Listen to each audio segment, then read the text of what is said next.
সিনেমার biggest blockbuster চলতে আসছে। নেলসন দিলীপ কুমারের নেক্সট সিনেমা রজনীকান্ত আর কমল হাসানের সঙ্গে ডিরেক্ট করছে নেলসন দিলীপ কুমার, যে জেলার বানিয়েছে, যে ডক্টর বিস্ট বানিয়েছে, অ্যান্ড মিউজিক করছে অনিরুদ্ধ রবিচন্দ্রন।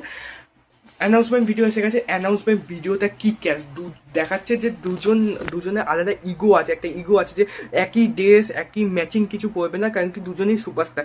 যখনই দুজন আসছে, একজন হচ্ছে মাসি লুক, একজন একটু ক্লাসি লুক দিচ্ছে, অ্যান্ড গাড়ি চালাচ্ছে, অ্যান্ড গাড়ির চাবিটা এভাবে ফেলছে, অ্যান্ড কামাল হাসান স্টার্ট করছে, রজনীকান্ত বসে আছে, অ্যান্ড পিছনে নেলসন আর আমাদের এ অনিরুদ্ধ।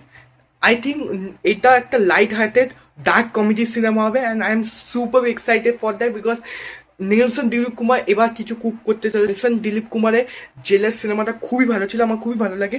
বিশ সিনেমাটা তো ভালো লাগে না, বাট ওভার আমি এক্সপেকটেশন রাখছি। 47 ইয়ার্সের পর কোলাপ হচ্ছে, লেটস সি কি হয়। চ্যানেলটি সাবস্ক্রাইব করে দেবেন। আপনারা কেমন এক্সাইটেড?